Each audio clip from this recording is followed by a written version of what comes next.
Egypt's President Abdel Fattah el-Sissi addressed his hopes and concerns about sharing waters of the Nile River while addressing the Ethiopian parliament Wednesday, during his first official state visit to Ethiopia. Ethiopia is building Africa's largest hydropower dam, using waters of the Nile. Sissi said he understands the need for Ethiopia to develop, but warned that conflict should be avoided when utilizing resources and seeking progress. He says your Egyptian brothers also have the right, not only to development, but also the right to life itself, and to live in safe haven on the banks of the River Nile.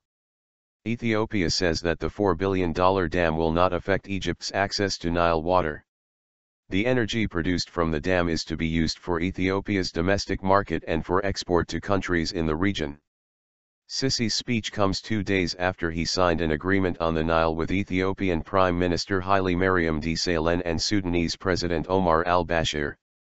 No details were released, but the agreement is believed to focus on resolving misunderstandings between Nile countries, causing no harm to one another and promising to work out detailed procedures in the near future.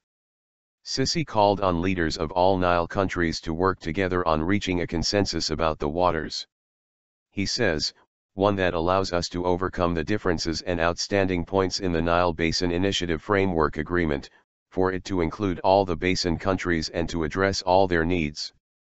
Tensions between Ethiopia and Egypt rose after Ethiopia started dam construction in 2012. Although most of the Nile's water originates in Ethiopia, an old colonial-era agreement gives Egypt the right to over 80% of Nile water. Ethiopia's dam, named the Grand Ethiopian Renaissance Dam, is now about 40% completed.